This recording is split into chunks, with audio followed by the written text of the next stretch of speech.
네, 컨스탄티노플 공회에 대해서 보겠습니다. 자, 니케아 공회에서 하나님과 성부 하나님과 예수님이 동일 본질이다라는 것, 그것이 이제 가장 핵심 내용이었죠. 근데 이제 아리우스가 이단으로 정죄돼서 쫓겨났는데도 아리우스를 지지하는 사람들이 쉽게 그걸 포기하지 않았습니다. 우리가 앞에서 18명 감독들이 서명하기를 꺼렸던 거 우리가 앞에서 봤었고요. 그리고 이제 그렇지만 뭐 대부분 다 감독들이 이제 서명을 했고,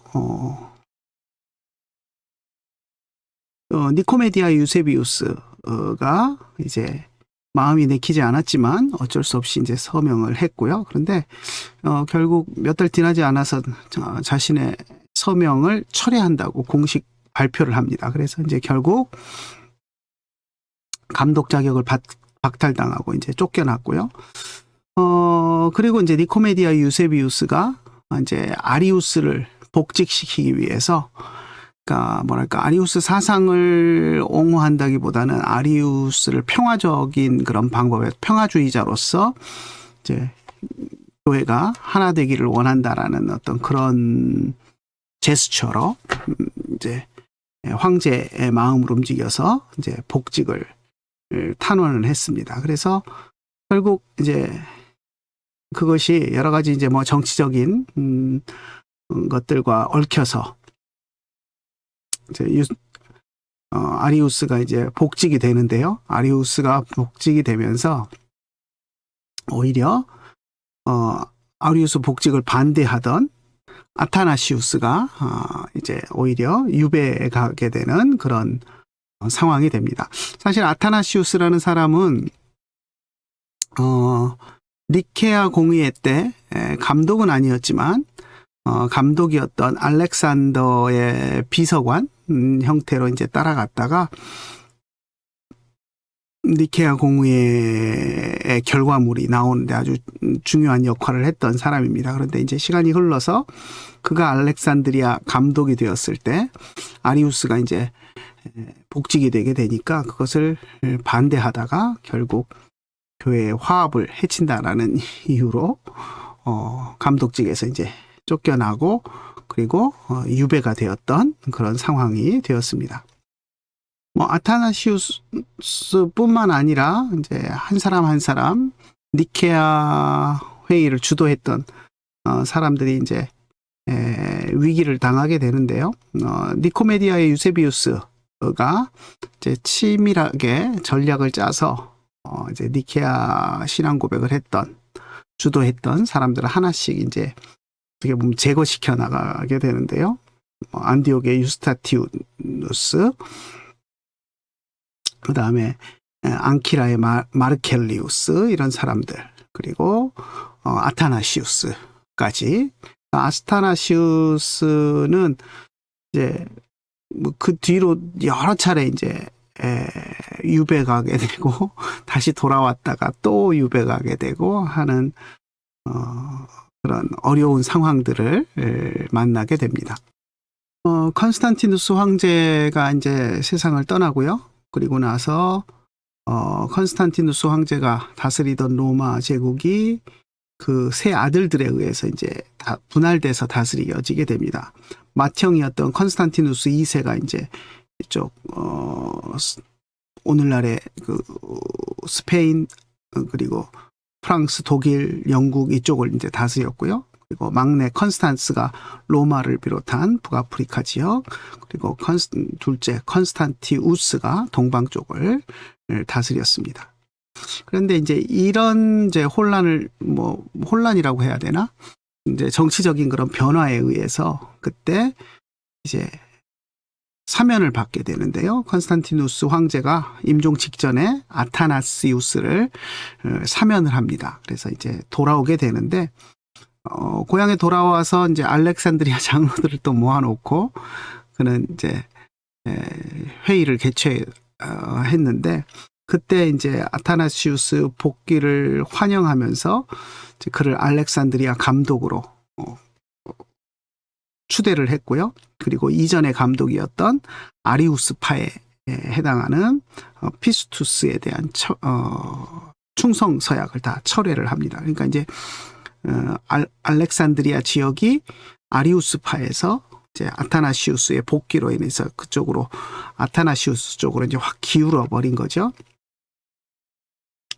이제 그런 상태에서 이제 니코메디아의 유세비우스가 아타나시우스의 복귀를 이제 반대하면서 그 컨스탄티누스 2세 황제, 그러니까 스페인 쪽, 이쪽 제일 서방 쪽을 다스리고 있던 황제를 부추겨서 아타나시우스에게 이제 압력을 행사를 합니다. 그래서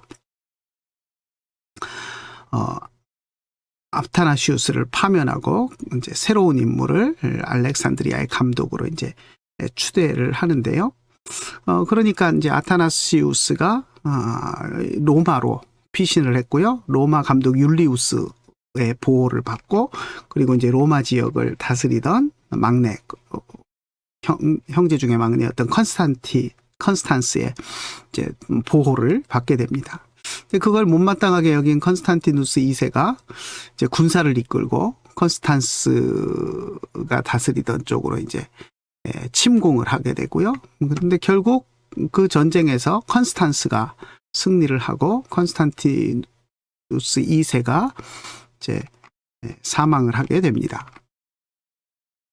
그래서 이제 막내 컨스탄스가 큰형이 다스리던 서쪽 지역까지 이제 다 다스리게 됐고요.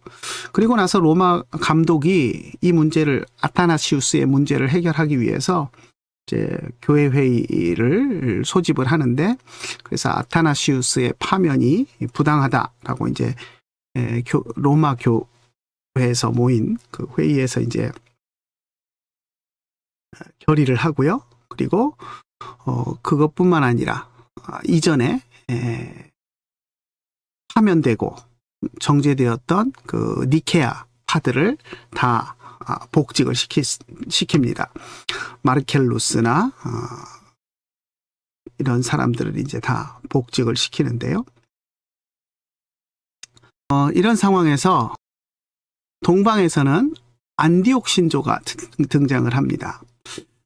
동방에 이제 컨스탄티우스 2세가, 아까 컨스탄티누스하고 또 다른 황제입니다. 컨스탄티우스 2세가 이제 세운 새로운 성당이 봉헌식을 하게 되는데, 황금성당이라고 불리우는 성당이 이제 봉헌식을 하게 되는데, 동방의 감독들이 모여서 제2 안디옥 신조라는 것을 발표를 합니다. 이게 이제 사벨리우스 양태론에 이제 반대하는 쪽으로 초점이 맞춰서 작성이 되었는데요. 한번 내용을 읽어보면, 참 아들이신 아버지, 참 아들이신 아들, 참 성령이신 성령, 이 이름들은 아무 의미나 효험 없이 거저 주어진 것들이 아니고 정확하게 각 이름마다 개별적으로 긴 존재로서 각자의 위상과 존귀함을 지닌다. 다시 말해 세 본체이나 하나이다. 그러니까 삼위일체에 대한 것을 이야기를 한 거죠. 그런데 여기서 호모우시아라는 단어를 사용하지 않았습니다. 그러니까 내용상으로는 니케아와 같은데, 호모우시아라는 그 니케아에서 사용했던 동일 본질이라는 단어는 사용하지 않았습니다. 다시 말해서 우시아가 하나가 아니고 우시아가 세 개라는 거죠. 여기서 이제 니케아에서는 호모우시아, 하나의 우시아라고 했는데, 안디옥 신조에서는 세 본체가 하나다라고 해서 세 우시아, 여기 본체라고 해서 라틴어로 substance라고 썼는데, 이것은 결국 우시아라는 이야기입니다. 우시아가 하나다. 그래서 휘포스타시스라는 위격이라는 표현을 쓰지 않고 본체가 셋인데 그 셋이 하나다라는 그런 표현을 써서 이것이 이제 니케아 파하고는 그런 표현에 있어서 조금 불일치가 되면서 약간 마찰을 빚게 되는 그런 소지가 생겨나게 됩니다. 자, 그런 상황에서 이제 니코메디아의 유세비우스가 세상을 떠나고 그 무렵에 이제 로마 지역을 다스렸던 그 막내 컨스탄스 황제가 이제 동방을 다스렸던 컨스탄티우스 2세에게 교회 회의 소집을 이 문제를 해결하기 위해서 제안을 합니다. 그래서 이제 사르디카에서 회의가 열리는데요. 동방에서 80여 명, 서방에서 90여 명 이렇게 이제 모여서 이제 회의를 하게 됐는데 처음부터 이제 마찰이 생겼습니다.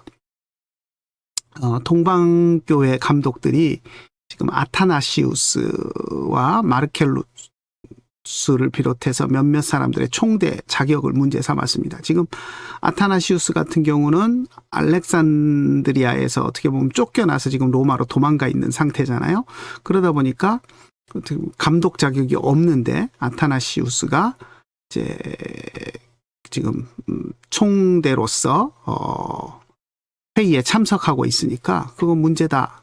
아타나시우스는 내보내라. 이제 이런 주장을 이제 알렉산드리아 쪽에서 온 이제 동방의 교부들이 주장을 했는데 아타나시우스를 보호하는 서방 쪽에서는 그거를 받아들이지 않았죠. 그랬더니 동방 감독들이 모두 다 회의장을 박차고 떠났습니다. 근데 이제 떠난 것에 대해서 이제 명목상 이유를 뭐 동방 황제 컨스탄티우스 2세가 페르시아에서 전쟁에서 승리했다는 소식이 전해져서 축하하러 가야 된다 뭐 이러고 갔는데 사실 그건 핑계죠. 그리고 이제 이런 아타나시우스에 대한 불만을 가지고 이제 회의장을 벗어났는데요. 그런데 동방의 교부들이 다 돌아가 버렸는데 서방의 교부들은 서방 감독들은 회의를 계속 진행을 했습니다. 그래서 이들이 이제 아타나시우스의 정통성을 선언하고 니케아 신조를 확인합니다. 그러면서 이제 또 사르디카에서 이제 신조를 하나 발표를 하는데요. 우리의 고백은 이것이다. 하나님은 한 분이시고 아버지의 신성과 아들의 신성은 하나다. 물론 아버지가 아들보다 크심을 부인할 사람은 아무도 없다. 그러나 크다고 해서 차이가 있다는 것은 아니다. 단지 아버지의 이름이 아들의 이름보다 크다는 말이다. 나와 아버지는 하나이다 하신 주님의 말씀을 아버지와 아들 또 이 둘 사이에 내밀히 존재하는 다름의 일치와 조화의 뜻으로 파악하려는 자들이 있는데 그것은 불경할 뿐만 아니라 왜곡된 해석이다. 주님이 나와 아버지가 하나이다 하신 뜻은 아버지와 아들이 함께 지닌 하나의 본질임을 말씀하신 것이다. 그래서 하나의 본질이라는 것 그러니까 강조해서 이야기를 했습니다. 자, 서방 감독들은 동방의 감독들이 안디옥 신조를 발표한 것, 그 안디옥 신조 안에는 삼위가 분명하게 구분된 것이 너무 강조됐다라고 하면서 이제 서방 감독들은 이 사르디카 회의에서 삼위 하나님의 한 본질을 강조했습니다. 사실 이 양쪽에서 써놓은 거 보면 뭐 다를 것이 없습니다. 여러분 뭐 다른 게 느껴지십니까? 다 삼위일체를 이야기를 하는데 이제 단어를 어떤 것을 선택했느냐, 세 본질이라고 했느냐, 세 위격이 한 본질이라고 했느냐, 뭐 그런 차이인데 그런 이제 미묘한 차이에서 서로가 쓰는 표현들을 인정해주지 못하고 이제 서로 좀 부딪히는 그런 면들이 있었습니다. 삼위의 한 본질을 강조했지만 성부, 성자, 성령의 위격의 구분에 대해서는 제대로 언급하지 않았다는 그런 또 약점이 있고요. 아무튼 동방과 서방이 이런 교리적인 일치를 확보하지 못하고 계속해서 이제 감정적인 골이 깊어져 갔고요. 사실 우리가 이제 자세히 보면 서로가 다른 신학을 가진 것은 아닙니다. 그런데 이제 표현상의 다름인데 그런 걸로 인해서 계속 골이 깊어져 갔고 서로 화해를 위해서 사절단도 서로 보내면서 이제 화해를 위해서 좀 노력을 해보는데 동방의 감독들은 호모우시아라는 용어를 사용하지 않고요. 여기서 이제 호모이오스라는 단어를 사용했습니다. 이제 서로 이제 합의를 해보려고 이제 장행신조 뭐 이런 걸 만들었는데, 아무튼 그 안에서 호모이오스라는 단어를 사용했습니다. 이거는 유사 본질이라고 이제 번역할 수 있는 거예요. 아무튼 이렇게 동방과 서방이 서로 미묘한 용어 차이로 이제 혼란을 겪고 있는데, 그런 상황에서 이제 서방 황제 컨스탄스가, 아리우스가 아니라 아타나시우스죠. 아타나시우스를 돌보고 지지하던 서방 황제 컨스탄스가 이제 마그네티우스에게 이제 반란으로 죽음을 당하고요. 그리고 동방의 컨스탄티우스 2세가 이제 반란 세력을 제압하면서 결국 동방의 컨스탄티우스 2세가 로마 전체를 다스리는 그런 황제가 됩니다. 이러면서 이제 다시 한번 또 교회가 소용돌이에 휩싸이는데요. 컨스탄티우스 2세가 이제 아타나시우스가 복권될 때 그에게 이제 존경과 지원을 약속했었습니다. 그런데 그렇다고 그가 이제 아타나시우스를 지지하는 것을 의미하지는 않았고요. 결국 아리우스주의자들에게도 상당히 호의적인 입장을 가지고 있었습니다. 그런데 결국 컨스탄티우스 2세가 아리우스주의자들의 손을 들어주고 맙니다. 그래서 이제 아버지보다 아들이 못하다라는 내용을 들어간 이제 안디옥 신조를 만들고요. 그래서 이런 문제들로 인해서 계속해서 몇 차례의 교회 회의들이 열립니다. 사르디움에서 회의가 열리고요. 그리고 나서 아르에서도 회의가 열리고, 계속 이 문제로 서로 공방을 하면서 여러 이제 회의들이 열리고요. 이제 그러다가 뭐 자세한 것들은 여러분들이 읽어보십시오. 이거 제가 다 이야기하기는 어려울 것 같고요. 자, 넘어가겠습니다. 그러다가 이제 이 아리우스를 지지했던 컨스탄티누스 2세가 이제 세상을 떠나고 그의 사촌인 율리우스가 황제가 되는데, 이 율리우스는 뭐 자기가 이제 아예 기독교인도 아니다 하고 발표할 정도로 아주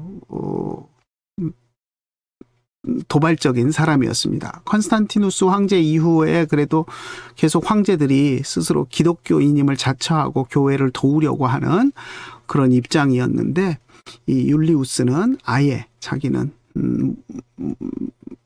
기독교인이 아니다라고 이제 천명하면서 아주 이상한 종교 정책을 이제 펴기 시작합니다. 네, 조금 빨리 넘어가겠습니다. 여러 가지 신학적인 그런 혼란들이 있었던 거 우리가 봤죠. 그런데 이제 큰 신학적인 혼란들을 한번 크게 두 가지만 이야기해 보면, 기독론에서 이제 여러 가지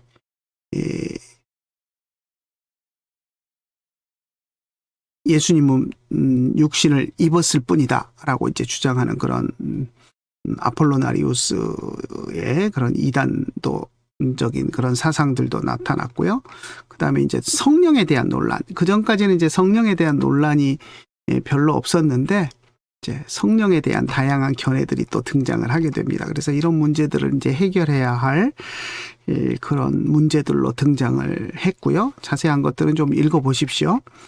그리고 나서 이제 발렌스 황제가 이제 집권을 하면서 또 다른 새로운 국면이 생겨나게 됩니다.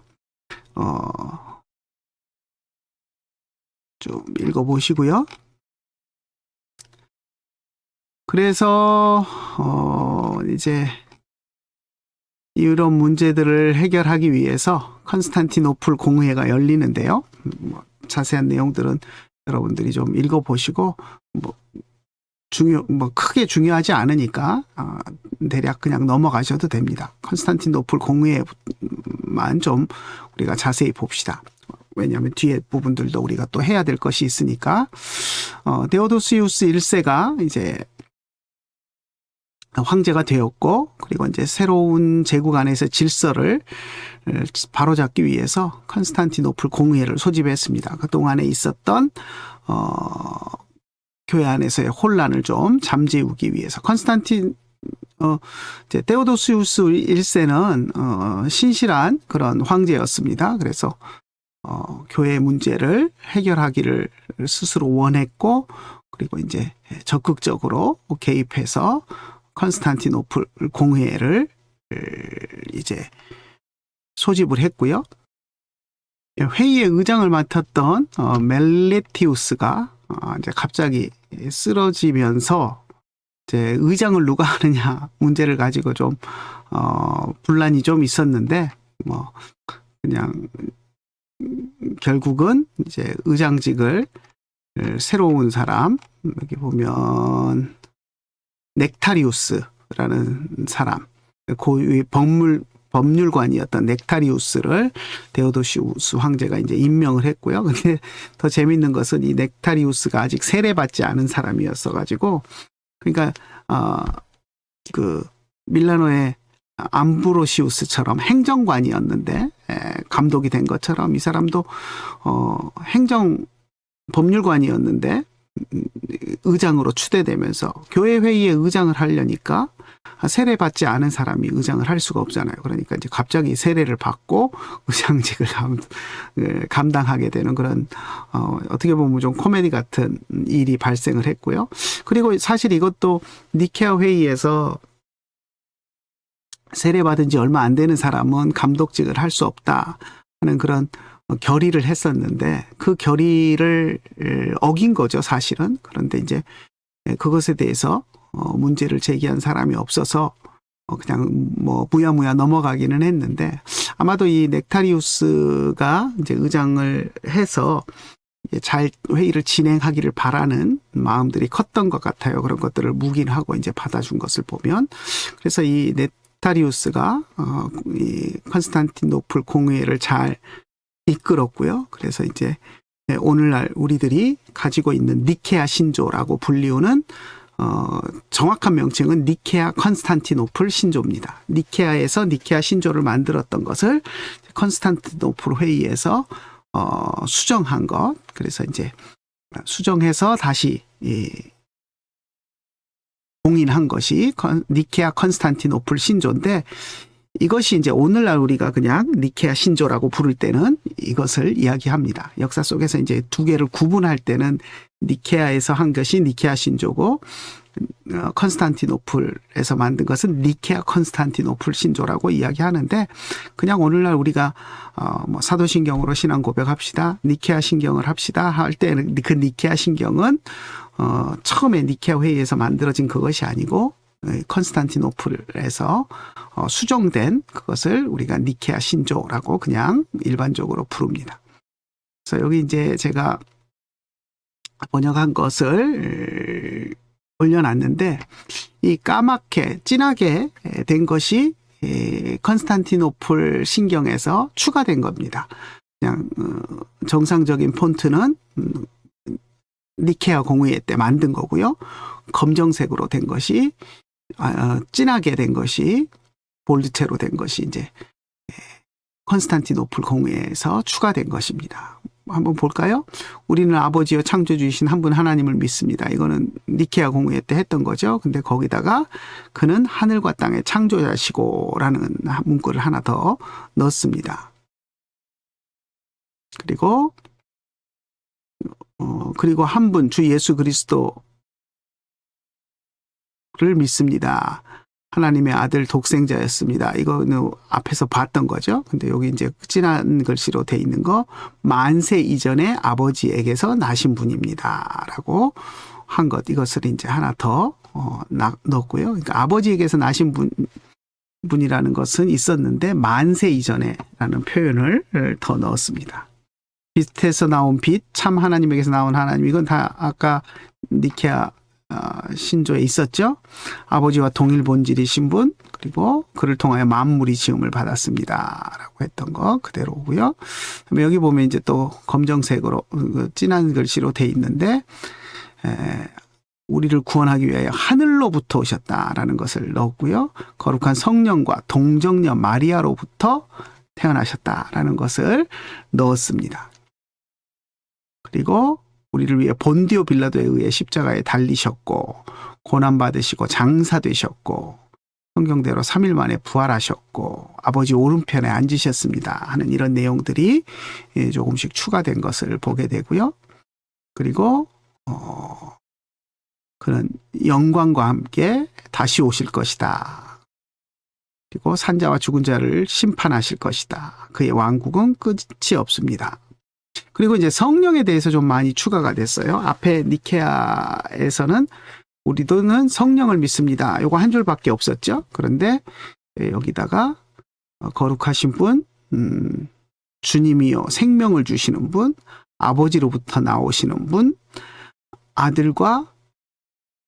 아버지와 아들과 함께 경배와 영광을 받으시는 분, 선지자를 통해 말씀하신 분이십니다 하는 이런 수식어들, 성령에 대한 설명을 더 넣었습니다. 그러니까 그만큼 그 이전에 이제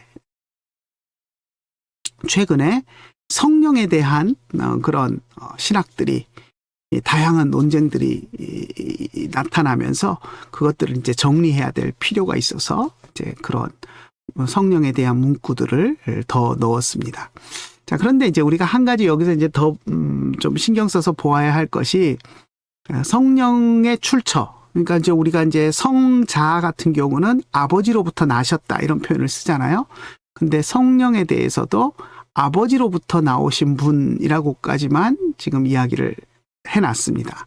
근데 이게 이제 나중에 지금 니케아 신경에서는 이렇게만 돼 있는데 나중에 로마 교회에서 여기다가 한 단어를 더 넣어서 아버지로부터 나오신 분 아니고 이제 거기다가 더해서 아들로부터 나오신다라는 말을 하나 더 넣습니다. 그래서 필리오케라는 단어인데요. 아들로부터라는 단어를 하나 더 넣습니다. 그래서 이제 그것이 동방교회와 서방교회에 이제 마찰이 되게 되는데요. 같이 니케아 컨스탄티노플 신경을 만들었는데 로마 교회에서 문제 고치기를 원하면 신학적으로 문제가 있어서 고치기를 원하면 동방교회와 협의해서 고쳐야 되는데 그렇지 않고 서방교회가 로마교회가 자기들 멋대로 여기다가 이제 한 단어를 더 넣었어요. 근데 사실 그것이 어떻게 보면 신학적으로는 맞습니다. 우리가 왜냐하면 성령을 이야기할 때 성경에 보면 아버지의 영으로도 나오지만 아들의 영이라고도 나오고 하기 때문에 성령은 아버지로부터도 나오시고 아들로부터도 나온다라고 하는 것이 오늘날 우리들이 이제 공식적으로 이야기하는 신학적으로는 더 맞습니다. 그런데 이제 이런 것들이 감정적인 문제가 개입이 되지 않습니까? 같이 회의를 통해서 만든 정확한 문구 하나하나를 고민해서 만들었는데 그 문구를 무시하고 한 문구를 더 넣어버렸다라는 것은 동방교회 쪽에서는 기분 나쁜 일이죠. 그래서 사실은 그것이 발단이 돼서 나중에 동방교회와 서방교회가 이제 나누어지는 그런 계기가 되기도 하는데 아무튼 아버지로부터 나오신 그러니까 오늘날 우리가 이제 니케아 신경으로 고백할 때는 우리는 로마 교회에서 이제 더 넣은 것 필리오케 아들로부터 나오시는 분이라는 것을 넣어서 고백을 합니다. 그래서 사실은 그것도 참 애매한 문제가 있어요. 신학적으로는 그게 맞는데 이제 동방교회, 서방교회가 함께 만든 문구는 아들로부터는 없는 이 문구가 이제 함께 공식적으로 만든 문구이기 때문에 조금 공식 문구를 따라야 하느냐, 신학적으로 더 맞는 걸 따라야 하느냐의 이제 선택의 문제가 있을 수 있는데 저는 신학적으로 맞는 걸 택해야 되지 않을까 하는 생각을 합니다. 아무튼 필리오케라는 단어를 넣었고요. 그 다음에 이제 마지막 부분 여기 보면 이전에 니케아 신경에서 이야기했던 데는 아리우스를 저주하는 문구가 있었어요. 근데 그것은 이제 빼고 사실 그렇잖아요. 신조에 신앙 고백문에 남을 저주하는 문구를 넣는다는 거 좀 어떻게 보면 좀 넌센스예요. 그래서 이제 그건 뺐고 하나의 거룩하고 보편적이고 사도적인 교회를 믿습니다. 우리 오늘날 사도신경에서 거룩한 공회를 믿습니다라고 고백하는 그것과 같습니다. 죄사함을 위한 세례를 고백합니다. 죽은 자의 부활과 오는 세상에서 삶을 소망합니다. 그리고 아멘 하고 이렇게 끝납니다. 그래서 니케아 신경, 이제 니케아 컨스탄티노플 신경이 이렇게 이제 만들어졌고요. 오늘날 이것을 우리가 이제 니케아 신경이라고 하는데, 사실 좀 저는 이제 니케아 신경을 대할 때마다 좀 섭섭하다 그럴까 아쉬운 게 있는데, 그것이 우리가 이제 사도신경은 예배 때마다 우리가 고백을 하는데, 사실은 니케아 신경이 동방교회와 서방교회 모든 교부들이 모여서 교회 지도자들이 모여서 함께 문구를 만들고 전 세계 교회가 이제 공인을 했던 신앙 고백은 니케아 신조입니다. 근데 사도신경에 어떻게 보면 밀려서 니케아 신경은 우리가 고백을 하지 않는데, 사도신경도 좋은 신앙 고백이지만 우리가 니케아 신경도 소홀히 여기지 않고 교회 안에서 가끔 한 번씩이라도 이렇게 좀 사도신경 대신 고백하는 것도 좀 좋지 않을까 하는 생각을 해봅니다.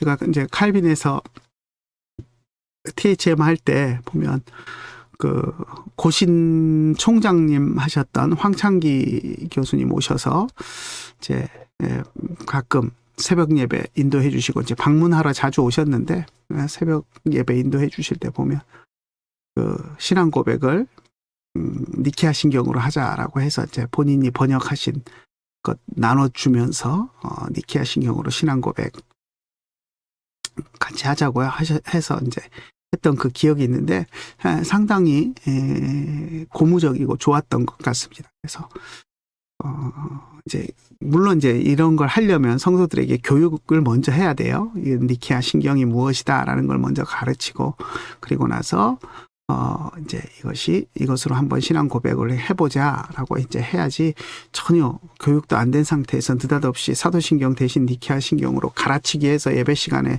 넣어버리면 또 성도들이 혼란이 오고 막 이단이다 소리도 들을 수 있고 그렇습니다. 그러니까 이런 것들을 우리가 이제 뭔가를 변화를 주고 할 때는 반드시 잘 교육을 시켜서 니케아 신경도 사도신경 못지않은 훌륭한 신앙 고백문이다라는 것을 가르치고, 그리고 이제 시도를 해야 됩니다. 그렇지 않으면 안 하니만 못합니다. 그래서 여러분들이 한번 이런 니케아 신경으로 신앙 고백을 하는 것도 한번 해봄직한데, 여러분들이 가능하다면 한번 잘 나중에 목회하실 때 성도들을 가르쳐서 한번 해보시면 좋을 것 같습니다. 네, 그리고 이제 뭐 교회법 그 위에 4가지 더 제정하고 했던 것들 여러분들이 읽어보십시오. 요 정도로 해서 이제 컨스탄티노플 신조는 마치고요. 그 다음에 우리가 이제 앞에서 에베소 공회를 한번 봅시다. 에베소 공회를 우리가 이제 보는데,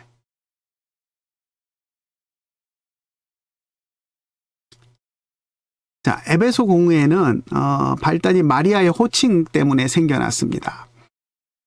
이것도 이제 제가 하나님의 어머니파와 인간의 어머니파가 있었어요. 마리아의 호칭에 대한 이야기인데,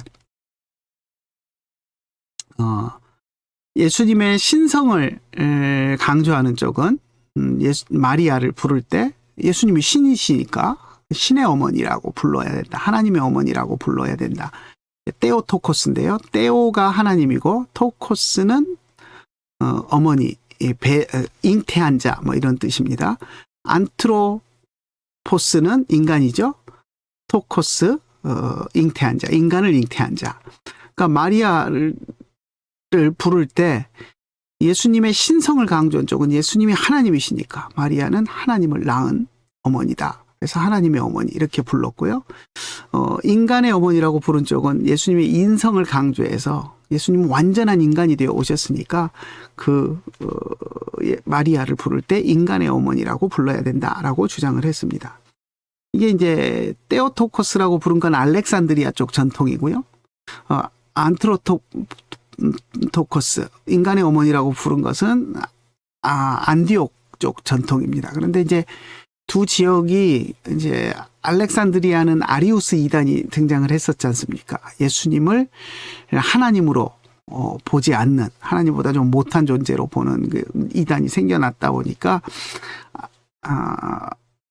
알렉산드리아에서는 예수님이 하나님이시다라는 걸 이제 강조하면서 테오토코스를 강조를 했고요. 반대로 안디옥 쪽에서는 이제 예수님이 완전한 인간 되신 것을 부정하고 예수님이 하나님이시지만 인간의 뭐 껍데기만 입고 오셨다는 등 뭐 이런 식으로 이제 예수님의 인성을 부정하는 이단들이 생겨났다 보니까 그쪽에서는 아니다, 예수님은 완전한 인간이 되셔 오셨다 하는 것을 이제 강조하면서 안트로토코스라고 부르는 그런 성향들이 강했습니다. 그렇다고 두 개가 신학이 완전히 다르냐? 그건 아닙니다. 예수님의 인성, 신성을 다 인정을 하면서도 어느 쪽을 더 강조하느냐에 따라서 이제 이런 이름들을 붙였는데, 서로 이제 너무 대립이 되고 논쟁이 되고, 그리고 서로를 염려를 하는 거죠. 인간의 어머니라고 부르는 쪽에서는 하나님의 어머니라고 부르면서 예수님의 인성을 부인할까봐 걱정을 하는 거고, 하나님의 어머니라고 부르는 쪽에서는 예수님, 마리아를 인간의 어머니라고 부르는 것은 예수님의 신성을 부인하는 것이 될까봐 두려워하는 거고, 그래서 서로를 이렇게 이제 견제하면서 대립이 되는 상황이었는데, 이때 이제 컨스탄티노플 감독이었던 네스토리우스가 이제 제안을 합니다. 뭐 양쪽 다 똑같은 것 같은데 너무 그러지 말고 결국 예수님은 그리스도시니까 마리아를 그리스도의 어머니라고 부르자라고 해서 크리스토토코스라는 말을 만들어냅니다. 그런데 그때 알렉산드리아 감독이었던 이 시릴이 네스토리우스하고 아주 정치적으로 어떻게 보면 척을 지고 있는 사람이었는데, 이때 네스토리우스가 예수님의 신성과 인성을 나누어서 두 인격으로 만들었다, 이런 식으로 공격을 해서 네스토리우스를 이단으로 정죄합니다. 그래서 이제 에베소 공의회에서 그 문제를 다루었는데, 사실은 네스토리우스는 좀 억울한 측면이 있어요. 예수님의 신성과 인성을 얘기를 하긴 했지만 그렇다고 예수님의 두 인격으로 만들었다고 보기는 어렵거든요. 예수님 안에 신성과 인성이 다 있다라는 것을 주장을 했는데, 그럼 신성 있는 인격과 인성 있는 인격 두 인격이냐 이러고 이제 해갖고 공격당해서, 그렇잖아요. 삼위일체인데 한 하나님의 성부의 인격, 성자의 인격, 성령의 인격, 그래서 성자의 인격은 하나인데 성자의 인격을 신성을 가진 인격, 인성을 가진 인격 둘로 나눠버리면 그건 이단이 되는 겁니다. 그래서 이제 그렇게 네스토리우스는 이제 공격을 받아서 이단으로 정죄가 되었습니다. 그래서 네스토리우스는 사실 좀 억울한 측면이 있어요. 그런데 우리가 에베소 공의회를 지금도 받아들이는 건 뭐냐면, 예수님을 한 인격이라고 하지 않고 두 인격으로 나누면 이단이 된다라는 것입니다. 그것을 이단으로 했다라는 것이에요. 그래서 단순히 네스토리우스를 이단으로 했다라는 것이 아니라 네스토리우스를 무슨 신학적인 근거로 그를 이단으로 했느냐라는 거죠. 근데 예수님을 두 인격으로 만들면 이단이라는 거예요. 네, 제가 볼 때 네스토리우스가 예수님을 두 인격으로 주장한 건 아닌 것 같아요. 그러니까 이제 억울한 측면이 좀 있다라는 이야기를 제가 하는 것이고요. 자, 넘어갑시다. 그래서 이제 에베소 공의의 핵심은 그거고요. 그리고 나서 이제 계속해서 예수님의 인성과 신성에 대한 논쟁이 끊이지 않고 계속 부딪혔습니다. 그래서 그 문제를 해결하기 위해서 이제 칼케돈에서 451년에 공의회를 엽니다. 그래서 예수님을 신성만 가졌다라고 주장하는 자도 이단으로 정죄하고, 예수님을 인성만 가졌다라고 주장하는 자도 이단이고, 그러니까 예수님이 하나님이신데 인간이 돼서 오셨다라는 걸 부정하면 이단이 되는 겁니다. 완전한 인간이 돼서 오셨는데 무슨 인간의 육신의 껍데기만 입고 오셨고 인간의 다른 것은 없고 신성이 예수님의 육신 껍데기 안에 들어오셨다, 이렇게 주장해도 이단이고, 또 예수님의 신성과 인성이 짬뽕이 돼가지고 혼합됐다 해도 이단이고, 그런 예수님의 인성과 신성과 관련된 것들을 이 칼케돈에서 이야기를 합니다. 그래서 예수님은 분명히 신성, 인성 두 가지를 다 가지셨습니다. 그래서 양성론을 채택합니다. 어떻게 보면 이게 네스토리우스가 주장했던 것과 같은 건데, 그 이후로 이제 칼케돈에서 양성을 다 인정하는 결정을 했는데, 그것을 이야기했던 네스토리우스는 이단으로 정죄된 것이 어떻게 보면 좀 아이러니죠. 그리고 예수님은 분명히 하나의 인격이고, 두 성품을 가졌다고, 인성과 신성을 가졌다고 두 인격이 되면 안 되고, 하나의 인격이고, 하나의 인격 안에 두 개의 성품. 이게 이제 어떻게 보면 신비죠. 한 본질 안에 삼위가 계시는 것도 신비지만, 예수님 성자의 한 인격 안에 신성과 인성 두 개의 성품이 혼합 없이, 분리됨 없이 있는 것. 이것도 또 하나의 신비입니다. 그래서 우리는 분명하게 예수님은 신성과 인성이 다 있는데 하나의 인격이시다라는 것을 칼케돈에서 확정을 했습니다. 그래서 유티케스라는 사람, 예수님의 신성과 인성이 혼합돼서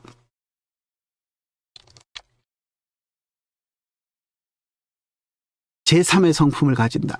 우리와는 다른, 그러니까 인성도 신성도 아닌 짬뽕이 된 그런 새로운 성품을 가진다. 이렇게 이야기하는 사람도 이단이고, 이단이라고 이제 정죄를 했고요. 그래서 칼케돈 신조를 작성을 했습니다. 칼케돈 신조를 뭐 다 보면 좋을 것 같은데, 핵심만 제가 요약을 좀 해봤습니다. 그리스도는 두 본성을 갖는다. 인성도 갖고 신성도 갖는다. 그리고 인성과 신성은 섞이거나 혼동되지 않는다.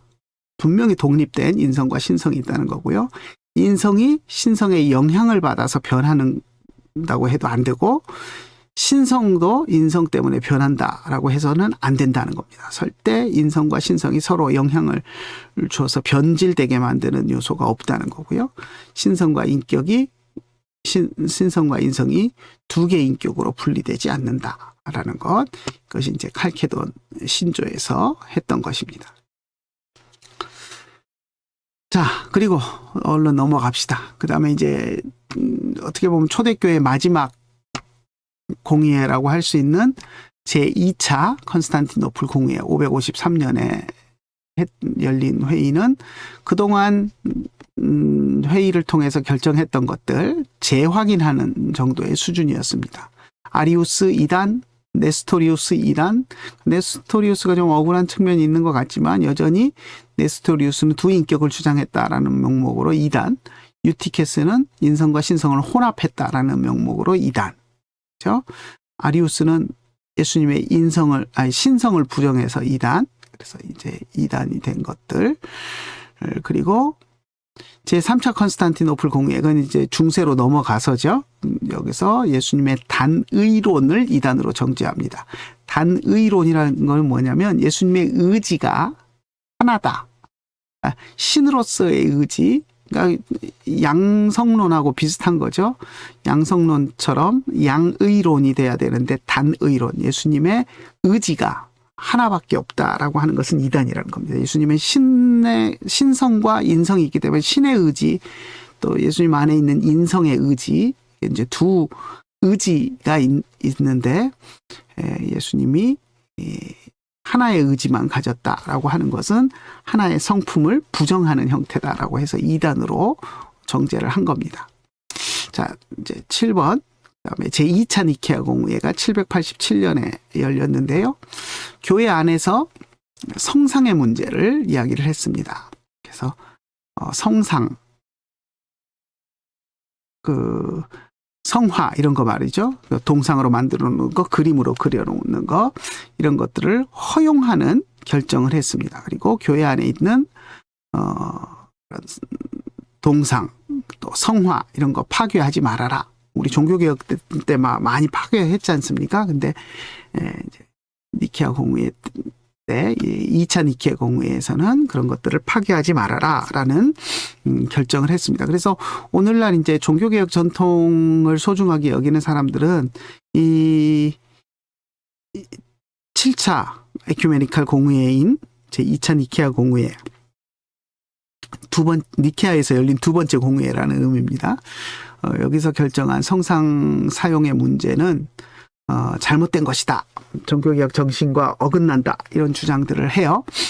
그런데 우리가 이제 이것은 시대적인 상황을 좀 우리가 보아야 할 것이 뭐냐면, 이 당시에는 그 문맹률이 높았습니다. 그러니까 성경을 읽을 수 있는 사람이 많지 않았어요.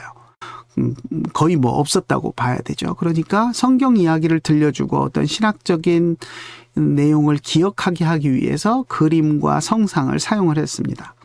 제가 이제 예전에 20년쯤 전에 러시아 모스크바하고 노보스베리스크를 우리 선교사님들 그 컴퓨터 교육하러 어제 컴퓨터 선교회 이영재 목사님하고 갔던 적이 있었는데, 그때 이제 가서 그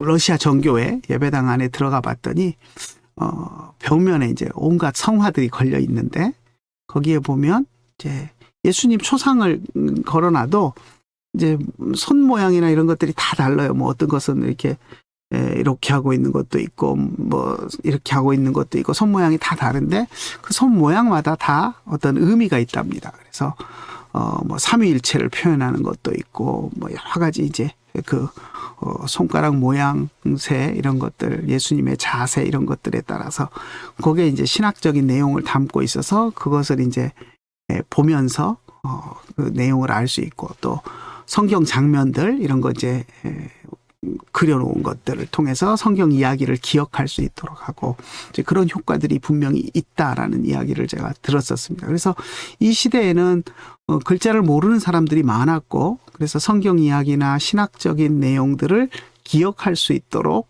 성화와 성상을 사용해서 그려서 벽에 걸어놓고 그 그림을 보면서 성경 이야기도 떠올리고 신학적인 이해도 돕고 하기 위한 목적으로 만들었기 때문에 이제 숭배를 하면 안 되죠. 거기다 절을 한다거나 거기가 앞에서 머리를 조아리고 기도를 한다거나 숭배 형태가 되면 잘못이지만, 숭배를 하지 않는다는 전제 조건 아래서 교회 안에서 성상과 성화를 교육 목적으로 사용하는 것을 허락한다라고 한 것이 이 7차 에큐메니칼 공회에서 한 것입니다. 그러니까 그것을 우리가 잘못됐다라고 또 이야기할 수는 없어요. 그래서 거기다 이제 숭배를 하게 되면 문제가 되지만, 오늘날도 비슷한 경우가 있습니다. 이제 뭐 교단마다 좀 다르겠지만 저희 합동교단에서는 그 강대상의 십자가를 다는 것을 총회 결의사항으로 하지 말기로 결의를 했습니다. 그 이유가 뭐냐면, 광대상에 십자가 좀 있으면 어떻습니까? 데코레이션이라고 생각하고, 또 예수님을 십자가 보면서 우리를 위해서 십자가를 지신 예수님을 기억하고 떠올리고 하는 정도면 좋죠. 그런데 우리 한국 사람들의 습성이 강대상 앞에 십자가가 붙어 있으면 이제 특히 혼자 기도할 때, 예배당에 혼자 찾아와서 기도할 때 꼭 그 밑에 가서 무릎 꿇고 엎드리고 이런 식으로, 그리고 거기에 절하고 이런 식으로 이제 숭배하려고 하는 그런 습성들이 우리 안에 있거든요. 그래서 이제 그걸 원천적으로 봉쇄하기 위해서 아예 달지 말아라라고 이제 결의를 한 그런 일들도 있습니다. 그래서 뭐 잘 교육해서 십자가를 달아놓더라도 숭배하지 않고 그냥 바라보면서 예수님의 십자가를 묵상하는 정도로 할 수 있다면 달아놔도 별 문제 될 거 없죠. 그런데 이제 혹시라도 무지한 한두 사람이라도 십자가 앞에 가서 무릎 꿇고 머리 숙이고 조아리고 숭배의 어떤 형태를 하게 된다면 그것은 교회 안에서 있어서는 안 되는 일이기 때문에 아예 십자가를 강대상에 전면에 달지 못하도록 그렇게 결의를 한 것이 있습니다. 그래서 이것이 이제 어떻게 보면 니케아 공의회, 2차 니케아 공의회, 제 7차 에큐메니칼 공의회에서 결의한 이런 내용들과 연결이 되는 그런 부분이라고 생각할 수 있겠습니다. 네, 뭐 정신없이 우리가 초대교회 공의회들을 쭉 살펴봤는데요. 하나 제가 이제 이야기하고 싶은 것은 이 초대교회 공의회들이 장로회의라는 거죠. 오늘날 우리 장로교 전통이 계속 되어 오는 것과 같은 겁니다. 어떻게 보면 총회에 해당하는 어떤 신학적인 문제가 있을 때 총회에서 이제 이단을 규정할 것이냐 말 것이냐, 우리 총회가 열리면 이제 총회에서 그런 것들을 하잖아요. 그것처럼 교회 회의가 열려서 그런 문제들을 다루었다라는 것, 그것이 초대교회 때부터 있었던 그런, 그러니까 사도시대 사도교회부터 있었던 장로회 전통이라는 것, 그리고 그것이 이제 중세 로마 교황에 의해서 이제 회의 제도가 다 부정돼 버리고 회의가 없어졌다가 이제 종교개혁 이후에 칼빈 선생님이 성경적인 원리에 의해서 이제 장로교 제도를 복원을 했고, 그것이 이제 오늘날 웨스터민스터를 거쳐서 우리들에게 장로교 제도로 자리가 잡혔습니다. 그래서 초대교회 이 회의는 오늘날 장로교 제도의 뭐랄까 그런 근간이 되는 그런 세계교회의 협의회, 에큐메니컬 교회 공회라는 것을 우리가 기억했으면 좋겠습니다. 네, 오늘 여기까지 하고 마치도록 하겠습니다. 수고하셨습니다.